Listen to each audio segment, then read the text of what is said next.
Beijo, Nath, melhoras. Melhoras, Nath. Sem problema nenhum. Ok, gente. Então, minhas primeiras impressões sobre o texto, né? Fandom before fan, então seria fandom antes de fã. Então seria a história, né, da fandom antes dos fãs e, como é que ele fala? De públicos entusiastas. Eu acho que a coisa mais importante desse texto, além da questão do vocabulário e de toda a história que ele apresenta pra gente, com um outro ângulo, né, que normalmente, como estudando fandom, a gente não tem esse olhar, né, vamos falar do século XIX. Eu acho que a coisa mais importante pra mim que ele mostrou aqui durante esse texto inteiro é que seres humanos sempre foram seres humanos. Então, a gente vai ler aqui sobre coisas que você fica, ué, isso aqui poderia ter sido semana passada na fandom de outra coisa. Eu gostei muito quando ele fala dos diários. E essa primeira fala dele, que ele se preocupa com os cabrestos disciplinares, institucionais e geracionais que nós usamos quando criando a história de fandom. Eu gosto muito dessa frase. Eu queria ter lido esse texto quando eu fiz o meu primeiro TCC. Teria sido muito útil. Alguém tem algum comentário para fazer nesse início agora? Não? Então tá bom. Eu gosto muito quando ele começa a falar das palavras que não são fãs. Eu acho muito importante a gente pensar fora desse... A gente realmente fica muito dentro de questão de mídia social, internet, e preso...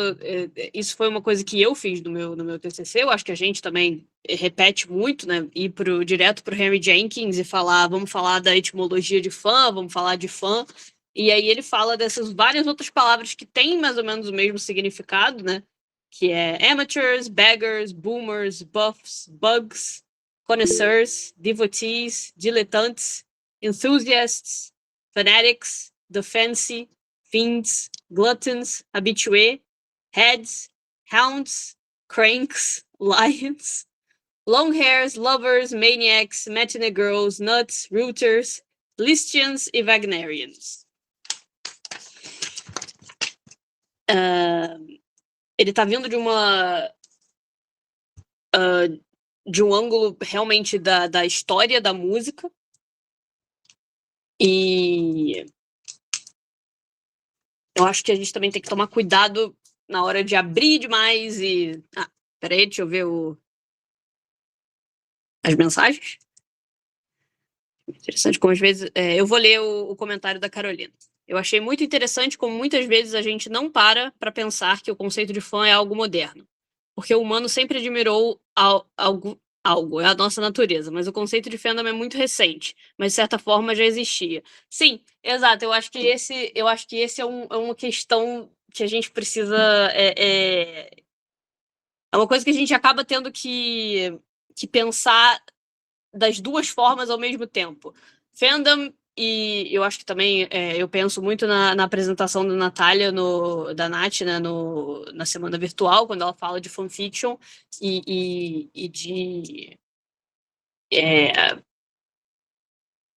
descrever fanfiction de uma forma específica, como algo que está no momento histórico, que depende das questões do direito autoral, que não é só uma coisa que você está escrevendo que é derivada de outra, senão a gente também colocaria os quadrinhos, né, como fanfiction. Então, tem todas essas questões históricas para a gente localizar a fanfiction, e eu acho que fandom tem isso também.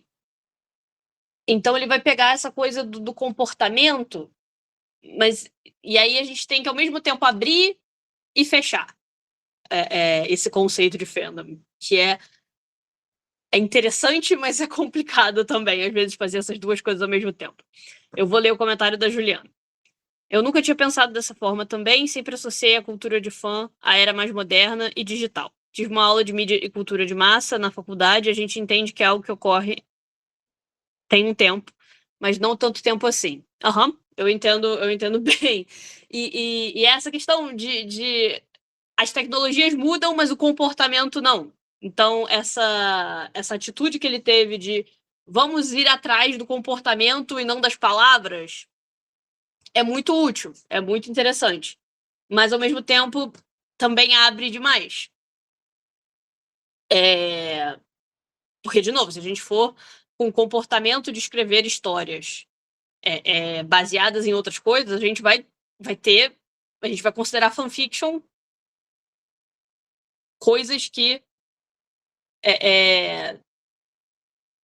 não ajudam, tipo, ajudam a gente a entender o comportamento humano, mas não ajudam a gente na hora de descrever, né, de ter uma... esqueci a palavra. Uma descrição, né, vamos dizer, uma descrição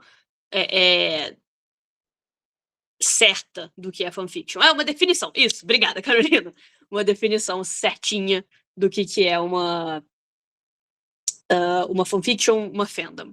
Então, eu gosto muito dessa abertura que ele fez, mas ao mesmo isso é útil para a história, né, de fandom, mas eu me pergunto se essa abertura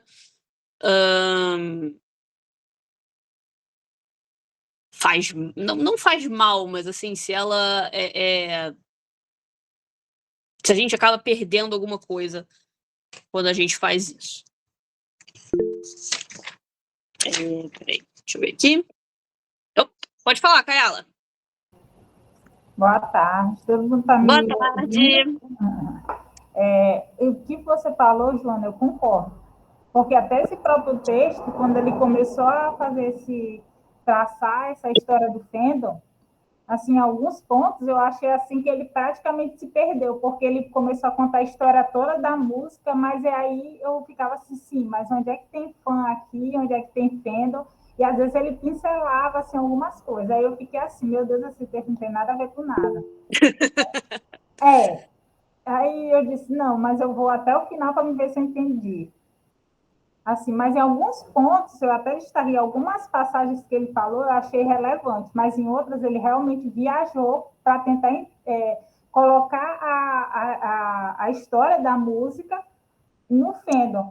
Mas alguns pontos, quando ele destaca que a questão da histeria, do entusiasmo, eu achei muito interessante quando ele pontuou isso, que o entusiasmo era só, naquela época, era relacionado às mulheres. E quando a música começou os homens tocavam as músicas e tudo, mas quando começou a ser mal visto os homens estarem dentro da música, eles saíram, né? E ficou só algo que é só da mulher. E aí, eu já estou avançando, mas teve assim, alguns pontos que eu achei interessante do texto. Mas se ele não tivesse viajado tanto, se perdido tanto no texto, eu acho que seria um texto bem interessante. É interessante para a gente comparar com outras formas de gostar. Porque aí, quando a gente pensa de fandom, a gente só imagina, como você falou, a gente só imagina coisas atuais relacionadas à tecnologia, mas não, gente. Fandom é só uma palavra que criaram, né, que nomearam atualmente, mas já existia fã. Desde que o mundo é mundo, a pessoa é fã de alguma coisa. Exato. Até o pessoal fanático de religião é fã de alguma coisa. Então, desde que o mundo é mundo, a gente tem essas pessoas. Só que, como a Joana falou, ao momento que a gente abre, o termo fanfic já está sendo usado para coisas pejorativas ou sem sentido, como a questão do que tinha um quadro que tinha no BBB. Tudo para eles era fanfic, né? Aí, assim, fanfic virou um sinônimo de mentira. Hoje em dia até as pessoas ficam falando, isso aí tudo é uma fanfic. Eu já vi no programa de televisão uma repórter falando, a gente fica criando altas fanfics da novela. Mas só que aí fica uma palavra que, sem a pessoa sem um devido conhecimento, ela fica num contexto errado. Né? Então, até a gente que é da área, mesmo que a gente tenha escrito fanfic, participado do fandom, é sempre bom a gente estar lendo, a gente estar se atualizando, porque muda de uma hora para outra, e dependendo do nicho. Né?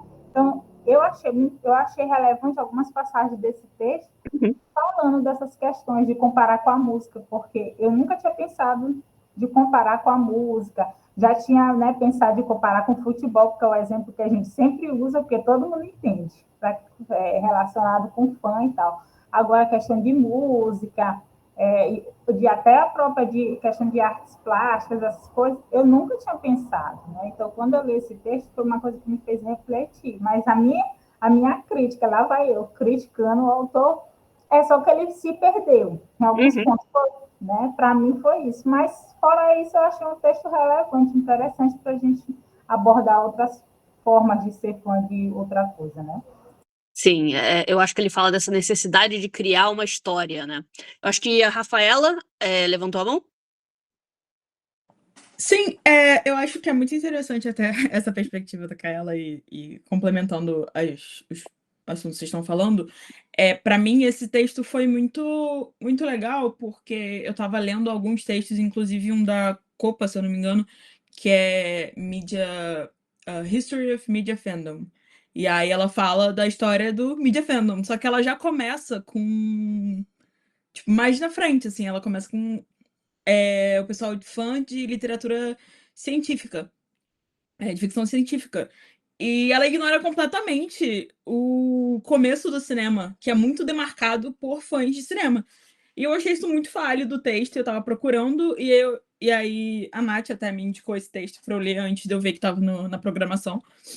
E eu fiquei, cara, realmente, assim, é muito complicado você pontuar o começo do fandom, porque você não tem como pontuar quando se começam a ter pessoas engajadas com algo, basicamente. E o fandom, o fã é muito essa ideia do consumidor engajado, né? Eu acredito que parte muito desse princípio. Então, eu achei importante ele abrir, mas ao mesmo tempo eu acho que o que fecha, o que ele mesmo faz para fechar, é justamente atrelar a os meios midiáticos. E você ter essa possibilidade de interagir com algo de uma maneira mais ampla, sabe? Você não é fã do pastor da sua vila, sabe? Tipo, não é isso. Você tá com um grupo de pessoas muito mais amplo, gostando de algo e compartilhando aquilo de alguma forma. Seja num grupo menor, mas vários grupos, seja internacionalmente, como a gente consegue fazer hoje em dia. Então, acho que essa variação, assim, essa mudança de perspectiva me ajudou bastante a conseguir relacionar um pouco mais com as coisas que eu acho que são muito importantes na história do fandom e que eu não estava vendo, às vezes, em muitas das literaturas. Acredito que também porque muito do que começa a se estudar por fandom vai com Star Trek, e aí a origem dos fãs de Star Trek vem de fãs de literatura de ficção científica, então acaba se perdendo um pouco das outras comunidades que, digamos assim, se assimilaram mais rapidamente à lógica comercial e não são a figura do fã contracultural e a margem que os primeiros estudos de fã enfatizam tanto, sabe? Acho que é mais ou menos isso. Não sei se estou me estendendo muito, mas essa é a ideia. Não, tá ótimo. Eu acho que uma das coisas, inclusive, que faltou no texto, eu gostei muito dele falando dos diários, por exemplo, mas quando a gente fala de diário, é a pessoa com ela mesma. E aí eu penso, tá, Isso claramente é uma pessoa entusiasmada, uma pessoa que gosta de algo, mas eu acho que tá faltando para ser fandom, né? Para ser história de fandom, você tem que ver aquele negócio da comunidade, né? Essa pessoa que tá escrevendo no diário, ela tá se encontrando com outras para discutir, sabe? A gente vê ele falando das pessoas que jogavam flores na carruagem da cantora de ópera. Esse grupo de pessoas como é que é? Eles combinaram isso ou só apareceram lá cada um por si e por um acaso teve isso, né? Eu vou ler alguns dos comentários aqui rapidinho, gente. Da Júlia. Eu penso nisso bastante, com como é muito mais fácil construir continuidades entre fãs e suas atividades e outros tipos de atividades culturais e formas literárias do que pensar de fato que é único. E é meio assustador pensar que talvez não haja nada de único, porque daí essa delineação da nossa área de pesquisa se torna supérflua. Porque o momento que a gente começa a pegar o comportamento humano, aí qualquer coisa vale, né? Por isso que eu acho que essa delimitação de tempo e de.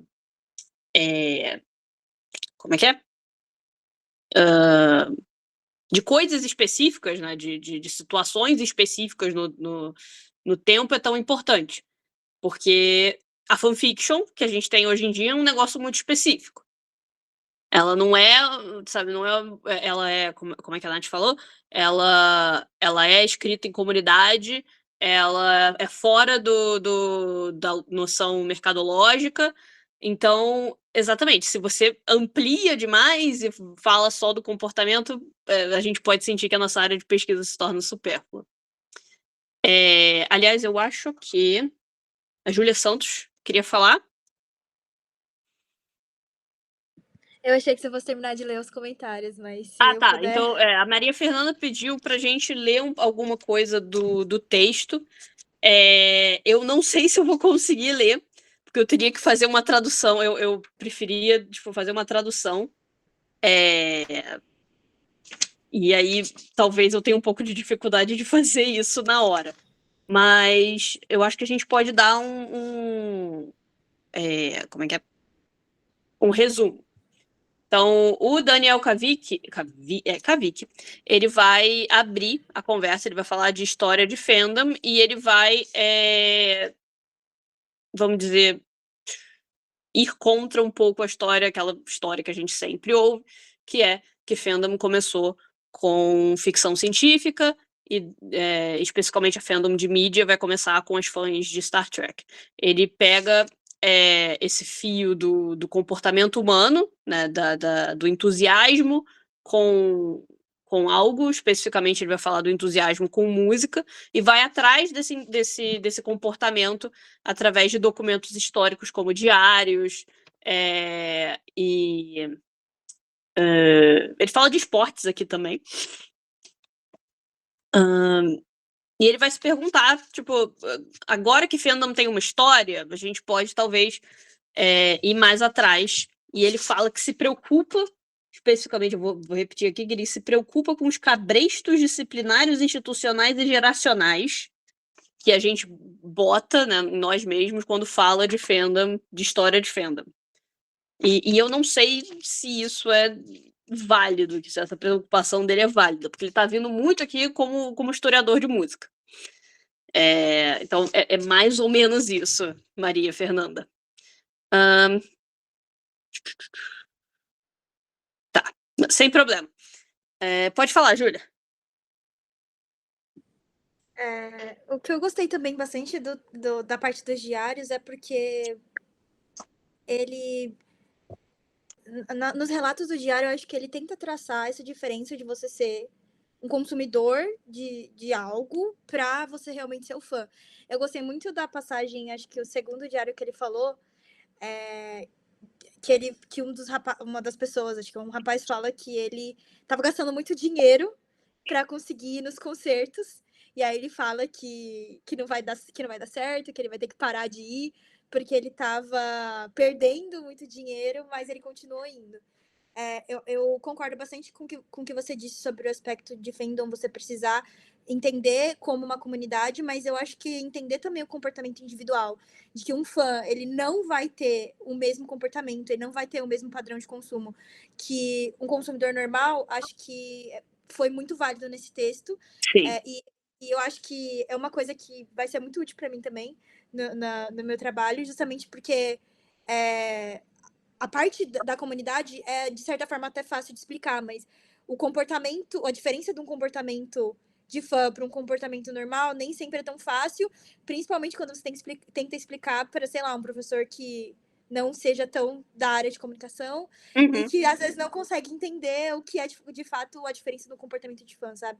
Então essas partes do diário eu achei muito legais, justamente por fazer essa distinção mesmo desses dois comportamentos. Eu vejo isso muito comigo e com a minha mãe. Minha mãe adora ficção científica, adora fantasia, mas ela consome essas coisas de uma maneira normal. Sabe aquele meme do... como é que é? I enjoy these things a normal amount. Eu gosto dessas coisas numa quantidade normal. A minha mãe é assim. A minha mãe lê o livro e fala, legal, vou pro próximo. E eu não consigo fazer isso. Eu preciso ler fanfic, eu preciso reblogar fanart, eu preciso estar ali conversando sobre as coisas, fazer teoria. Essa é a maneira que eu consumo essas coisas. Minha mãe, não.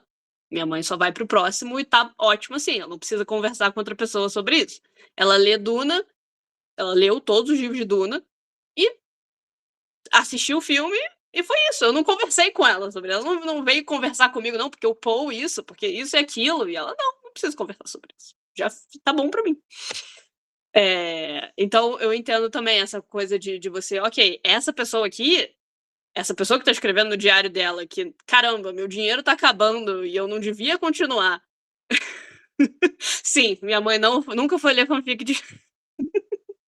Olha, gente, se eu falo das histórias da minha mãe, eu tentei mostrar pra ela a série de Entrevista com o Vampiro, ela leu Entrevista com o Vampiro quando eu era mais nova. Ela viu o primeiro episódio e falou, não quero isso do Lu e do Lestat se envolverem romanticamente, não. Pra ela não faz sentido. Ela leu Entrevista com o Vampiro e não viu que eles obviamente estavam envolvidos romanticamente. É assim que certas pessoas leem você. Enfim. Mas onde é que eu tava? Então, essa coisa de você saber identificar, essa pessoa que tá falando, caramba, eu tô gastando dinheiro demais pra ir em concerto, e aí depois, 2 dias depois fala, não vai dar, eu vou continuar. Realmente, essa pessoa tem um relacionamento completamente diferente do que alguém que vai a um concerto uma vez por mês e é isso, e isso tá bom pra ela. Ela perdeu muito, sim, Júlia. Aliás, eu acho que você é a próxima, né? Júlia Dariva ou é Dariva? Dariva, sou eu sim. Dariva, ok. Deixa eu só baixar minha mãozinha, que eu sempre começo a falar e esqueço de baixar a mãozinha e daí fica eterno. Não, a primeira coisa que eu queria comentar era meio que respondendo a Rafa, porque isso lembra muito a palestra do Jenkins, tipo, sobre aquela coisa que ele tá trabalhando de construir a categoria de fanship diferente da categoria de fandom, né? Que daí parece que é a coisa que aparece muito mais nesse texto do Kavik? Eu falei Kavik. Mas também, não sei, toda vez que a gente tem essa relação do indivíduo, sei lá, da prática que parece unicamente individual, eu sempre fico meio intrigada, assim, de... Como que a gente considera isso somente individual, sabe? Nesse sentido, assim. E deixa eu ver o que mais que eu anotei. Que a parte dos diários eu também amei, e me lembra muito, eu gosto bastante da parte de pesquisa em escritas de vida, escritas de si, assim, e é muito engraçado que daí fã aparece também como uma categoria de subjetividade que também é construída através da escrita, né, que a pessoa tá ali mediando seu próprio entusiasmo e se construindo como uma categoria que, na verdade, nem existe ainda formulada nos termos que a gente conhece hoje, né, então, tipo, bem interessante essa parte. E na hora que eu tava lendo, eu achei meio que foi um movimento meio maluco, mas depois eu adorei como ele vai na história da doença. Tipo, essa parte realmente me chamou muita atenção, assim, de um trabalho realmente interdisciplinar, né? De puxar todo o desenvolvimento da etimologia, de como que as pessoas reconhecem a doença como sei lá, uma coisa abstrata, e daí como que ela aparece nos casos individuais, e aplicar isso para a FAM também achei muito, muito interessante. Esses eram meus comentários, pessoal. Joguei tudo de uma vez. Agora. Não, tranquilo. Esse negócio da doença eu também fiquei meio tipo, ok, vamos com calma. O que você vai falar sobre doença? Aí você fica, ok, tá. Entendi, você não está falando que nós somos doentes, você só está comparando em como as coisas são reconhecidas, né? O que eu gosto muito dessa parte dos diários é quando tem a parte da... Como é que é o nome dela? Da Lucy Lowell, que começa a falar de como ela adora essa... Como é que é? Pela cantora de ópera, a Ethel... Eu nem sei como é que eu vou pronunciar isso. A Gerster. E ela fala, né? Que gostaria de conhecer ela, que ela seria muito charmosa, que ela seria... Caramba, gente, isso é uma relação parasocial. Antes de 1950, que é quando a palavra parasocial vai ser cunhada. Então, é fascinante, é aquele negócio. Seres humanos sempre foram seres humanos. Júlia Santos, pode ir. Cara, eu adorei o seu comentário de agora, de verdade. Eu não tinha parado pra observar isso, mas agora que você falou foi incrível. Eu só queria fazer um comentário rápido sobre o negócio da doença, porque na hora que eu comecei a ler essa parte, me veio automaticamente, assim, todas as manchetes de, tipo, Beatlemania, One Direction Infection, Bieber Fever. E eu achei muito irônico como sempre é associado essas coisas com infecções, doenças e coisas e tal. Não, e aqui mesmo ele vai falar do início, né, de como começou esse negócio de mania. Que tudo era mania. Era Listmania, era Wagnerians, era... Esse negócio de mania já vem há muito, muito tempo. É muito antes da Beatlemania. E ele fala aqui dos personagens monomaníacos, né, do Edgar Allan Poe e do Herman Melville, né, o Ahab e Moby Dick. Então, eu olhei para aquilo e fiquei... Mas esses são só os interesses especiais deles. Então, esse negócio de se ver muito nos personagens dessa época é um pouco... Quando você entende essa parte, né, que é da monomania, e é interessante. Eu acho que alguém mais levantou a mão e eu não percebi, ou... Acho que não.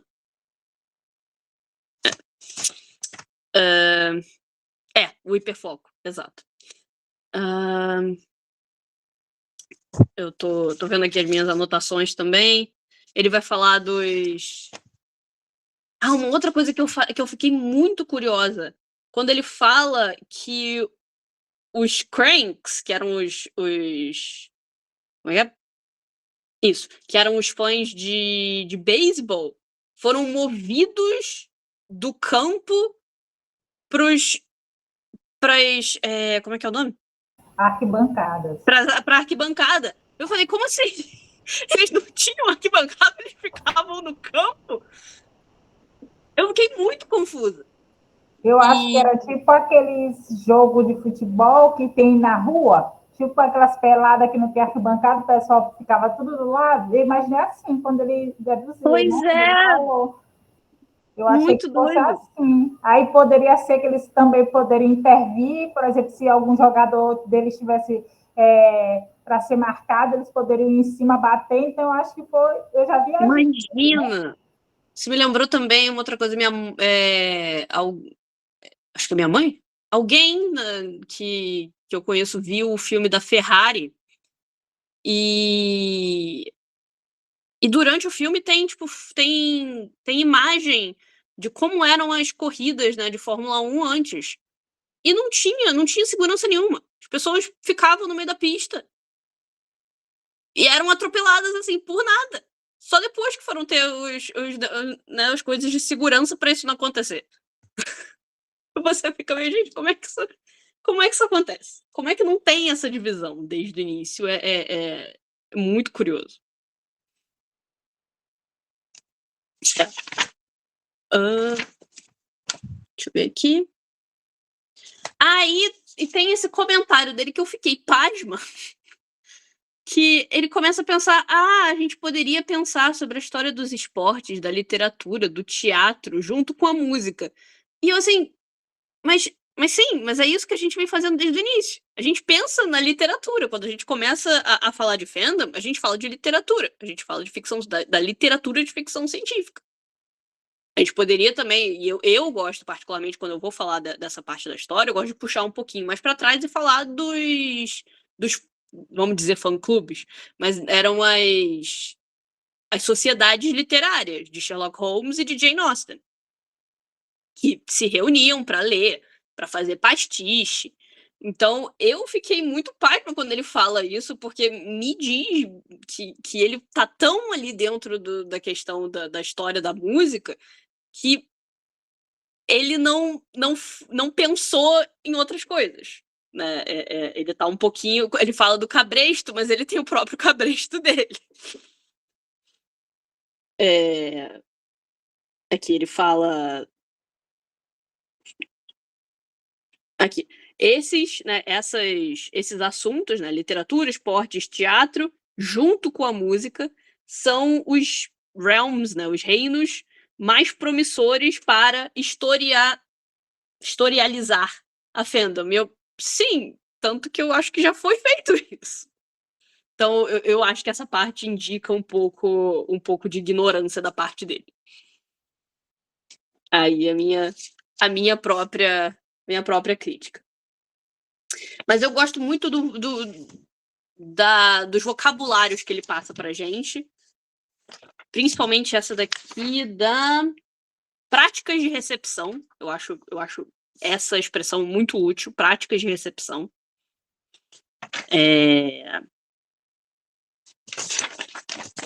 Cadê?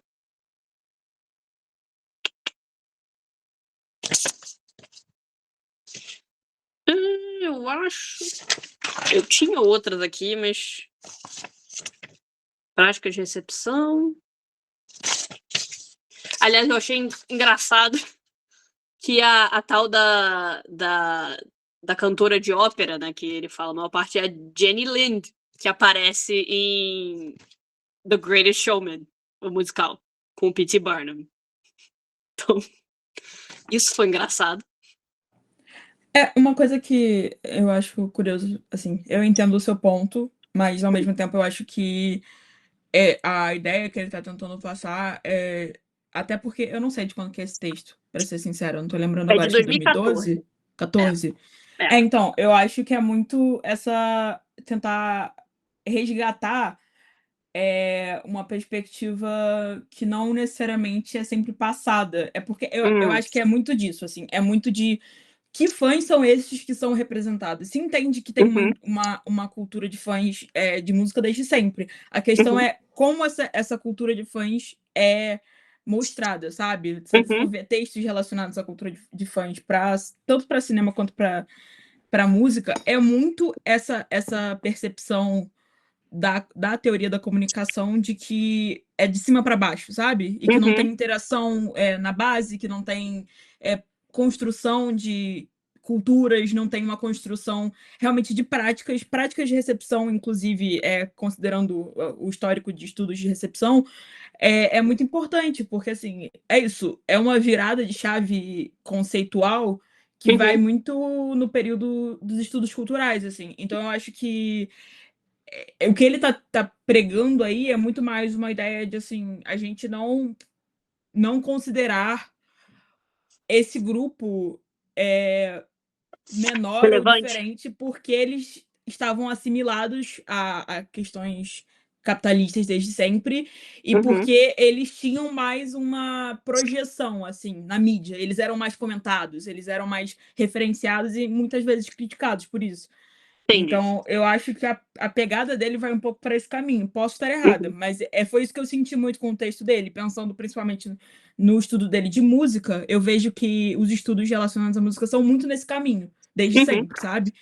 Então, acho que é um pouco isso. E até você falando do P.T. Barnum é engraçado, porque, assim, é um ponto, né? O Rei do Show, ele vai muito mostrar essa ideia do espetáculo e da construção do espetáculo, da construção das plateias, das pessoas se interessarem e irem atrás. Então, é um sentimento que ele vem sendo construído sei lá, no século XVII, não, XVIII, XIX, assim, mas que ele ainda não tinha uma projeção tão forte que ele ganha com Revolução Industrial, com a capacidade de se produzir e de se comunicar que o século XX traz, sabe? Acho que é isso, assim, que me pegou bastante. Ok, eu entendi o que você quis dizer. Eu acho que eu posso rever aí o que eu estava pensando antes em relação a isso. Obrigada, Rafaela.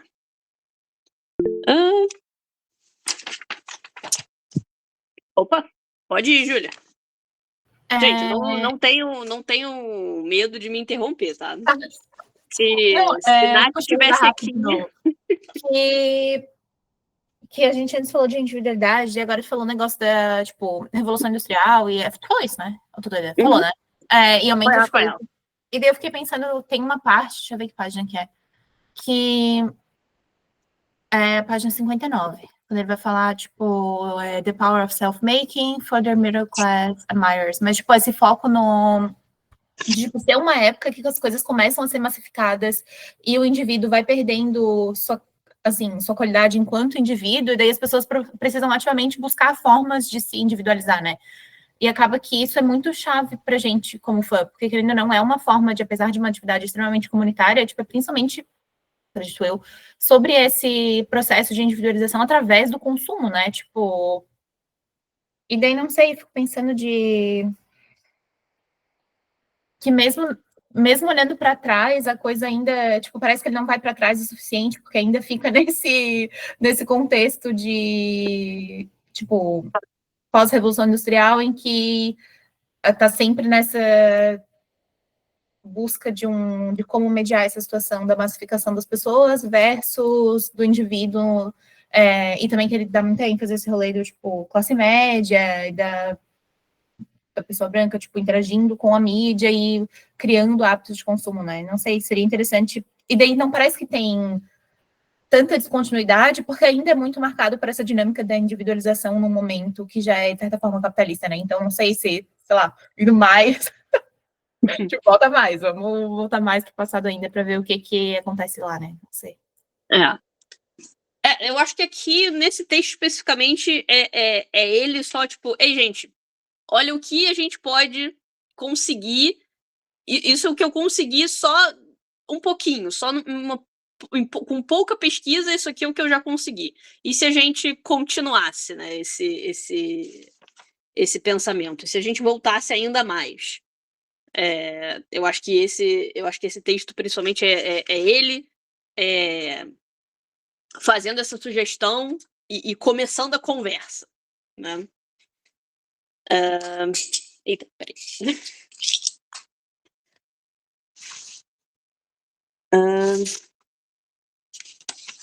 Eu, inclusive, tô para ver um vídeo que foi recomendado para mim no YouTube, que eu acho que o nome é Fandoms São Religiosas.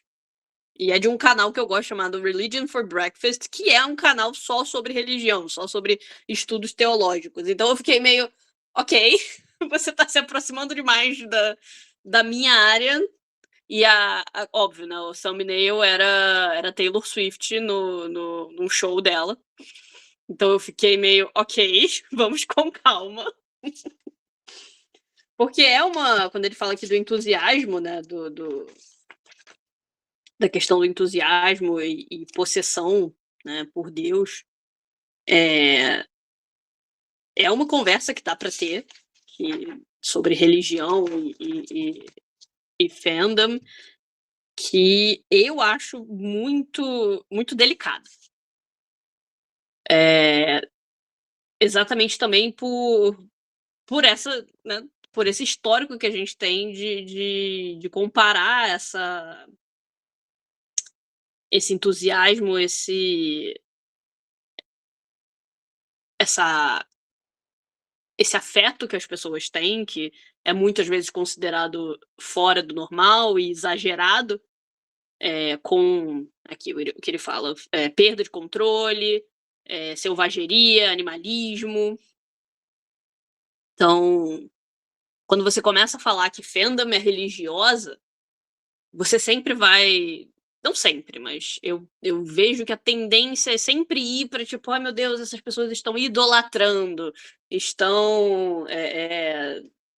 olha essas pessoas tratando essas coisas que não são divinas, que não são de Deus, como se fossem Deus. E aí a gente vai entrar naquela conversa de tratar coisas que não são divinas como divinas, e aí a gente pode entrar na conversa, né, que sempre tem do pânico satânico, quer seja com D&D, Harry Potter, que sempre tem, né, essas conversas de tipo, Harry Potter, você não pode ler Harry Potter, é satânico. Pode falar, Júlia. Então, mas eu fico pensando, tipo, nessa coisa da religião mais como...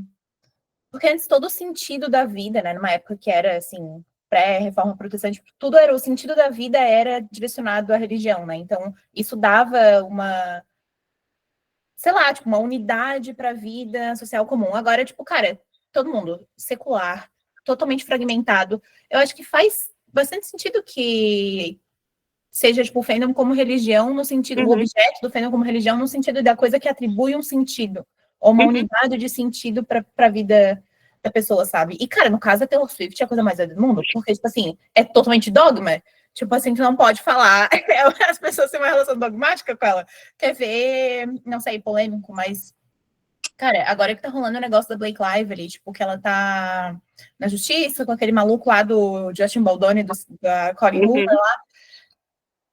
E assim, a reação das pessoas, como se fosse uma blasfêmia, assim, ousar mencionar a Taylor Swift em um contexto que desafia a vontade dela. Assim, é uma relação totalmente dogmática que as pessoas têm com certos objetos, sabe?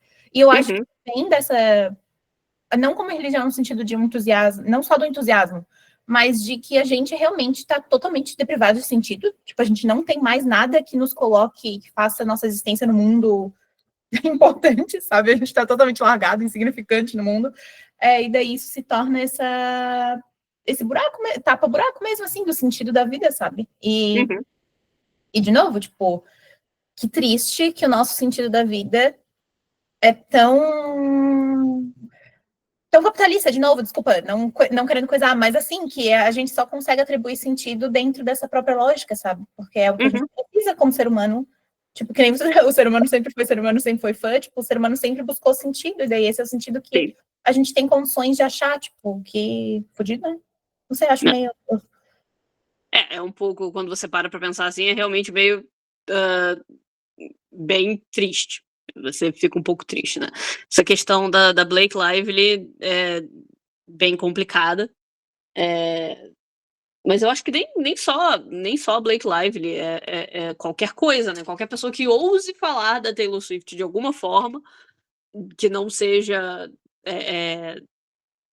elogiando tudo, essa pessoa pode ser atacada online.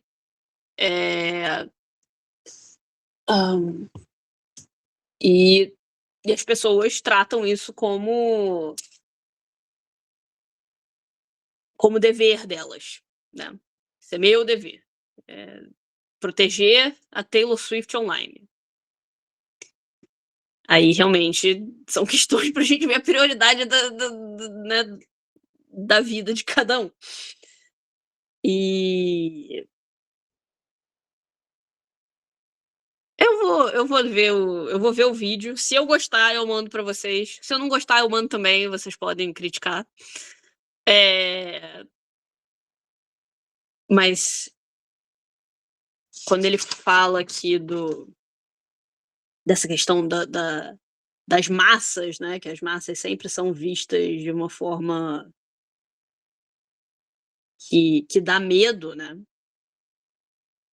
Eu acho que também tem que ter como dizer, um cuidado com isso, né? Eu acho que a massa agora não é... A gente vê, tipo, a gente vê concentrações muito grandes de pessoas, por exemplo, em concertos. A gente não vê mais. Você não consegue ver essa massa online. Quer dizer, tipo. Como é que eu vou. Pra onde eu tô indo com isso? Não dá pra ver, você não consegue ver a quantidade de pessoas. Apesar de ser também é uma quantidade. Normalmente, quando isso acontece, é uma quantidade grande de pessoas. Mas você não consegue ver. Eu não sei pra onde eu tava indo com isso, gente. Desculpa. Aí tem toda a questão de gênero, né? Da cultura participativa, como passiva e feminina. O que é muito interessante, né? Porque é uma cultura participativa, mas é considerada passiva porque é feminina. Eu li isso direito? Vocês também viram como isso?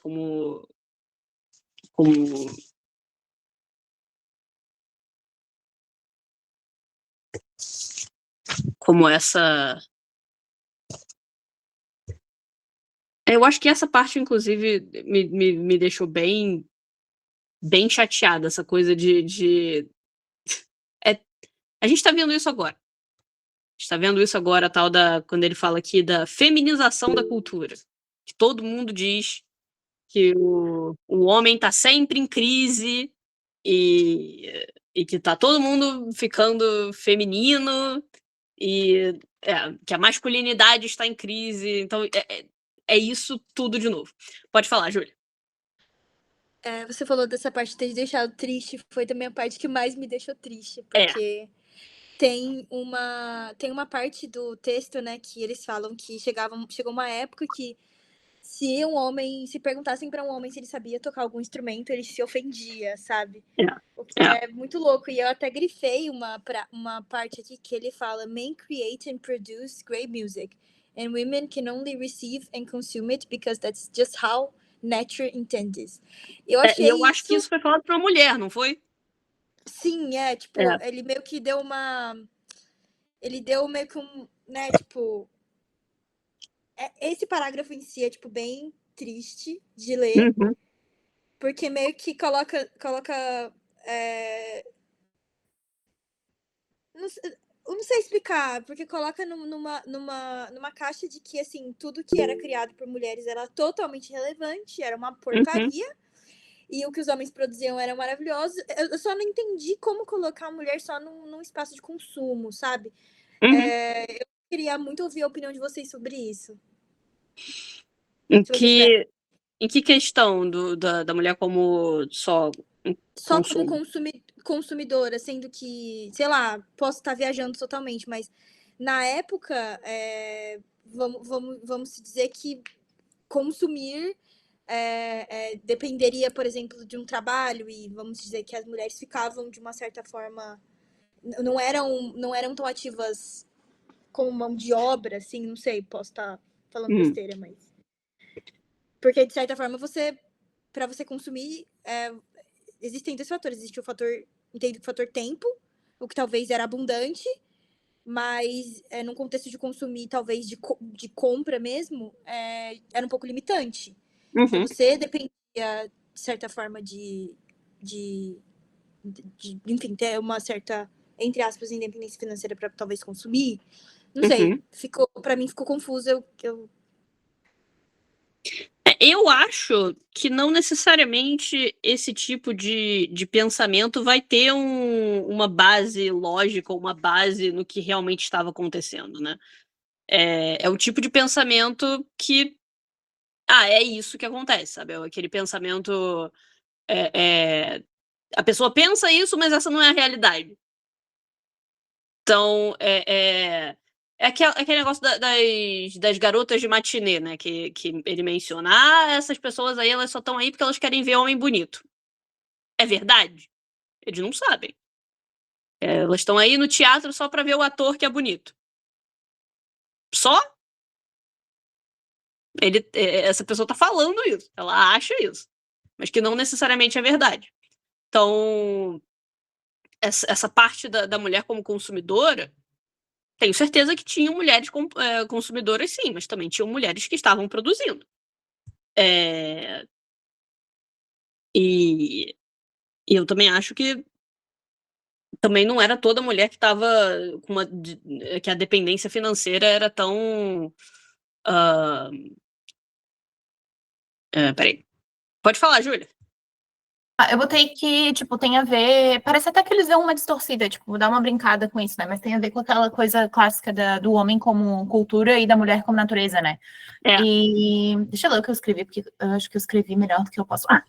Mas que tem a ver com o homem como universal. E daí, tipo, como essa coisa da imaginação abstrata, que seria a capacidade de tu realmente criar um universal através extrapolar o particular, por isso que seria uma atividade somente masculina, porque é o homem que tem essa habilidade a habilidade da abstração mesmo, enquanto a mulher, por ser, entre aspas, natureza, ela é presa no que é dado no particular, né? Ela não tem essa capacidade de transformar a natureza e, por isso, abstrair, por isso, produzir trabalho útil, né? Então, mas ao mesmo tempo, não sei, tipo, é estranho, porque ao mesmo tempo que isso é um comentário diagnóstico, no sentido de que era como a produção de conhecimento era realizada na época, sabe? Então, é uma observação válida tu dizer que isso era o paradigma dessa época, só que ao mesmo tempo não dá de entender se o diagnóstico é crítica suficiente, se o diagnóstico é só reforça, sabe? Tipo, porque também na frase dela, tipo, é relativamente neutra no sentido de que a gente não vê se é só um diagnóstico ou se está atribuída a crítica, né? Quem atribui a falta de crítica é a leitura dele, assim, mas eu acho que, de qualquer forma, tipo, ainda assim, diz muito sobre o pensamento de uma época que a gente daí desconstrói, né? Tipo... O que eu achei interessante dessa parte é que ele fala que ela causou controvérsia. Ou seja, ela falar isso causou controvérsia. Ou seja, tinham pessoas que não concordavam com ela nessa época. Claro. Então, ela falando isso também não era o pensamento universal. Não era algo que necessariamente todo mundo estava achando. Então, isso foi interessante. Não, mas também até o acesso, tipo, que nem a Júlia tá falando, tipo, do acesso à imaginação abstrata, né? Que não dá, sei lá, acho que rola a gente procurar se ainda existe o texto dela na íntegra, porque eu fiquei curiosa se ele tá atribuindo mais falta de crítica a ela do que estava implícito na fala dela, sabe? Tipo, isso é uma questão da crítica ao acesso e tal, que seria irônico daí, né? Considerando que ele que estaria reproduzindo daí a ele. Mas não sei, porque a frase em si me parece que ela teria sei lá, tipo, um diagnóstico meio de dizer, olha, isso aqui existe, mas não necessariamente deve continuar existindo, sabe? É só relatando a condição da mulher na época, não sei. Uma coisa que me lembrou essa discussão, não sei se vocês já viram essas piadas de qual é a diferença do book talk de homem e book talk de mulher. Que book talk, né, de homem é só coisa de autoajuda, livro sobre economia, coisa financeira, é business, é marketing, não sei o quê. E book talk de mulher é fantasia, ficção científica, são coisas, né, de ficção. E isso me incomoda muito, né? Essa coisa de você... qualquer coisa de ficção agora é feminino. É coisa de mulher. Então, essa coisa do instrumento me lembrou muito essa discussão, né, que eu tenho visto. E essa associação cada vez maior, né, da literatura, da leitura como algo feminino. Pode falar, Júlia.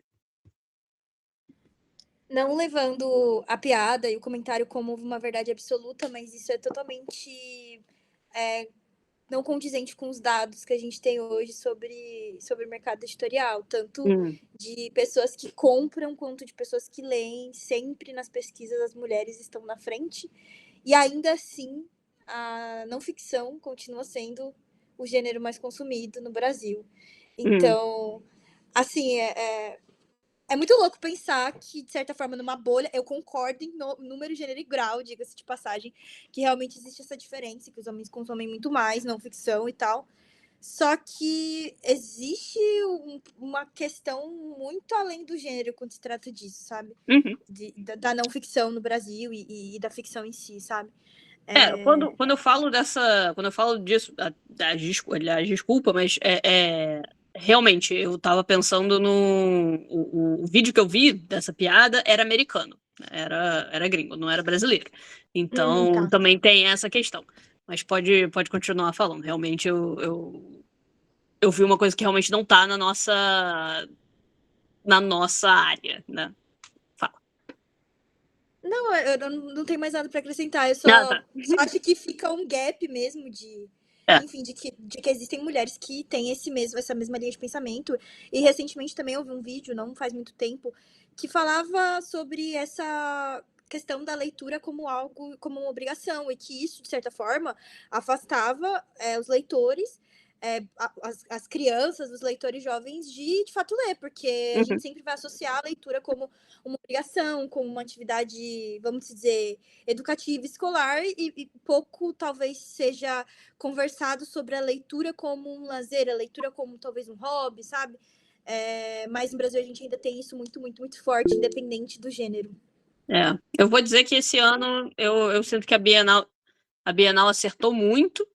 Eu fui, inclusive, num dia de semana na Bienal e, gente, só tinha adolescente e criança. Eu nunca fiquei tão feliz de estar de tá rodeada de criança e adolescente chato. É tipo, o único momento que eu acho que eu fiquei tão feliz é tipo, caramba, olha quanta criança e quanto adolescente na Bienal do livro. Pode ir, Kayala. E obrigada, Júlia, pela wiki da Edith Brower. O que tu falou, Jô, me lembrou de um evento que eu fui. Peraí, deixa eu só suspender minha cadeira que abaixou. Do evento que eu fui do Clube do Livro, né? Do qual eu sou mediadora, uma das mediadoras, então a gente trabalha com crianças do 5º ao 3º ano no colégio, né? E aí foi uma pessoa lá da Academia de Letras, né, maranhense, aí falando sobre a importância da leitura, da escrita e tal, só que aí concordei com algumas coisas que ele falou, mas outras eu achei que não era necessário ele falar, né? Porque ele falou, ele disse, vocês têm que ler livros bons, literaturas boas, e não essas literaturas de biografia, de artista, de não sei o que, esses outros livros. Aí eu parei e fiquei olhando assim, como você pode julgar a literatura do outro? Isso já é uma barreira para impedir a pessoa de ler, cara. Né? E eu fiquei imaginando quantos adolescentes com quem eu já falei, na época que eu estagiava nas bibliotecas públicas, que falou que começou a ler por causa de O Diário de Banana, por causa de Harry Potter, por causa de Crepúsculo e outras séries afins, né? Isso quer dizer o quê? Que essas literaturas são menores, que a pessoa tem que passar direto com Gonçalves Dias, com Camões. Gente, eu acho assim um absurdo. Eu, assim, como bibliotecária, eu acho que a pessoa com o livro na mão, já para mim, já fico feliz. Não importa se é um livro de autoajuda, se é um livro de uma série do Diário de Banana, isso já incentiva, isso daí já seria um pontapé para a gente auxiliar ela a ir para outras leituras, né? Uhum. Para incentivar, manter, porque a partir do momento que você classifica, coloca numa caixinha, não, isso aqui não é literatura, isso aqui é uma literatura boa, isso aqui já não é, você já começa a desincentivar essa pessoa a ler, gente, porque livro já é caro, caríssimo, nem todo mundo tem condição. Biblioteca, cada vez mais, não tem para você pegar emprestado. Nem toda escola tem uma biblioteca ou a pessoa que estuda numa escola tem acesso, né? Então, a partir do momento que você começa a classificar isso, você já vai todando. E foi uma coisa que, quando a pessoa falando, eu já você, pela postura dela, você já sabe que é uma questão de ser uma pessoa privilegiada, porque é um homem branco. Uhum. Então, já é uma questão privilegiada. Então, você falar isso na frente de crianças de 5ª série até 3º ano que leram ou conviveram com essa literatura ou estão aprendendo a ler com essa literatura, eu acho que não é nem questão de achar. já vai toda essa criança, poxa, eu não posso ler isso aqui porque isso aqui não é considerado literatura, como a outra pessoa falou lá, chegou. Não, gente, eu acho que a pessoa tem que ler, nem que seja um gibi, tem gente que aprendeu a ler um gibi, né? Ó, meus irmãos aqui em casa, eles aprenderam a ler com gibi, porque minha mãe comprava livros, eles não gostavam, porque tinha muita palavra, eles não gostavam. Então, eles gostavam de ler mais gibi do que livro. A minha irmã, quando eu fui fazer estágio, eu comecei a incentivar ela a ler com um graphic novel, que tinha dos Lusíadas, Romeu e Julieta. Eu trazia da biblioteca que eu fazia estágio, levava para ela ler os clássicos, só que de outra forma. Então, ela gostava, eram os únicos livros que ela lia completo. Então, quer dizer que essa literatura seria menos literatura? Eu acho que essa classificação é que a gente tem que tomar cuidado, porque, como a Jo falou, a criança ou adolescente hoje tem muito estímulo para deixar o livro do lado, a literatura. A internet está aí, gente, né? Então, a pessoa perde a noção do tempo, às vezes, só rolando um feed. E, às vezes, perde um tempo de qualidade que ela poderia estar brincando, gente. Quem de vocês escuta a criança brincando na rua? Ninguém.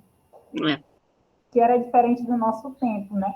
Então, eu fiquei com o comentário da Júlia Santos, que ela falou, me remeteu isso com o da Jo também, porque muitas vezes a gente escuta isso de outras pessoas, classificando a literatura, ou até mesmo daquela reportagem que eu mandei do grupo, que teve a menina que ela falou, eu tenho vergonha de falar que eu leio fanfic, porque as pessoas classificam fanfic como uma literatura que não é literatura. Cara, para mim, fanfic é literatura, porque tu tá lendo, gente. Exatamente. Né? É uma forma de ler. E é uma forma da gente pensar criticamente. E quando ele fala essa questão também, eu não gostei da parte quando ele começa a falar da questão daqueles comentários das mulheres. Tem até um comentário que eu grifei, que ela fala assim, as mulheres nunca haviam produzido nada de valor porque lhes faltava imaginação abstrata. Como é que eles podem saber que faltava para a gente imaginação abstrata? Gente, mulher... as mulheres produziam literatura usando o nome masculino, porque elas não podiam se expressar. Né? Isso é histórico, todo mundo sabe disso, usava pseudônimo. A mulher, eu acho que a mulher tem mais imaginação, muitas vezes, em alguns casos, que o homem, gente. Só que ela não ia se mostrar, porque muitas tinham nomes de família zelar, elas não iam poder fazer isso, se mostrar. Mas a gente tem casos históricos de mulheres que trabalhavam, ganhavam dinheiro por fora, utilizando um pseudônimo. Né? Porque naquela época não poderia. A mulher não poderia se arriscar dessa forma. Mas eu acho assim, que o que ela falou foi uma coisa bem que ele ressaltou lá no final, que foi assim.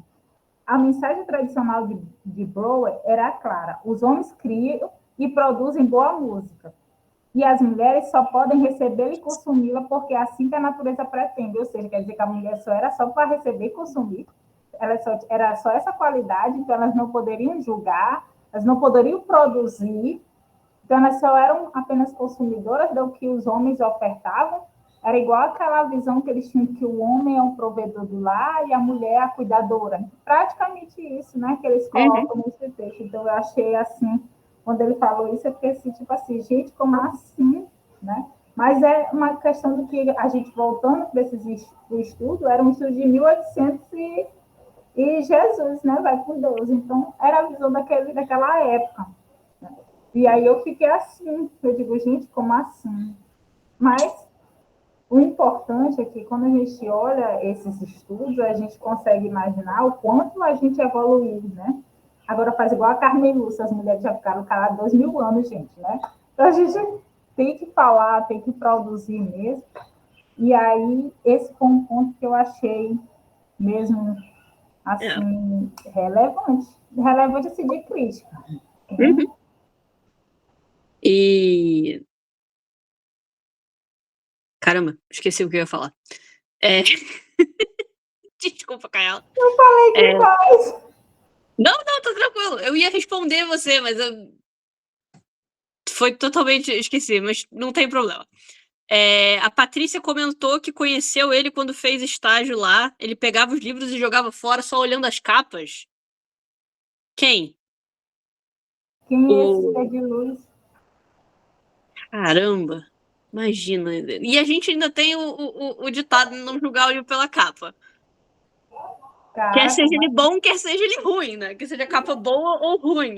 não é, cara, assim, quando eu fazia estágio na biblioteca, o usuário era a pessoa assim mais como eu posso dizer, imprevisível. Então chegava a gente com pegava o livro da Silvia Day, que tinha algumas capas, né, de sapato e tal, joias, outros com as capas, e o pessoal dizia, essa daí vale 50 por dia, 15 e tal, não sei o quê. Eu digo, gente, não estou nem aí, importante é ler, vai, meu filho, tu quer, olha, tem um parecido com esse aqui, então a gente tem que incentivar a leitura, gente.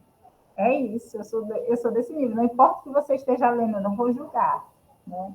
Eu acho que a gente não deve julgar a leitura do outro, porque assim, vai que a pessoa se encontra. Ah, tá. Abafa, mulher. Abafa que isso fica gravado. É verdade. Ops. Enfim. Uma coisa que ele, durante o livro inteiro, fala é dessas fan entities. Seriam entidades de fã? Eu não entendi muito bem o que ele quis dizer com isso. Alguém tem mais alguma ideia do que ele quis entender, do que ele quis falar com isso? Ele fala muito de fan entities. Eu não... Será que ele tá... Ele fala de...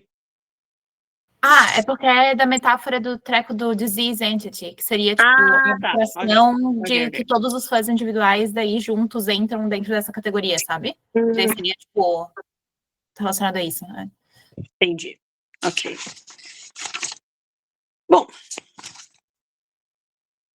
Gente, alguém tem mais algum comentário? Porque eu acho que a gente falou bem do texto. Não? Bom. Então, acho que é isso. Vou falar com a Nath rapidinho, gente. Ela pediu para avisar quando fosse para parar de gravar.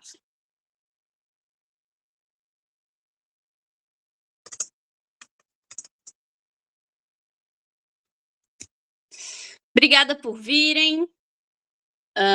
Eu esqueci agora quando é que vai ser a reposição. Deixa eu ver aqui.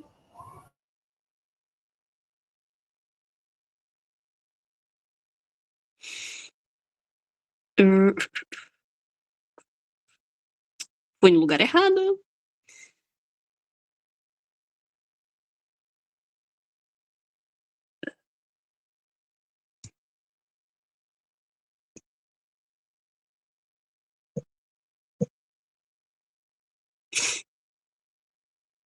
A reposição... obrigada, gente. A reposição vai ser dia 26/9. E a Nath, eu acho que ela já vai estar melhor, então se quiserem também voltar e ver a opinião da Nath sobre isso, eu também estarei aqui. E é isso. Podem ir indo se quiserem. A Nath ainda não me respondeu. Mas obrigada, gente. Bom sábado. Até a próxima. Tchau, pessoal. Obrigada. Tô ansiosa pra próxima já. Tchau, galera. Um abraço. Tchau, Abraço. bom fim de semana.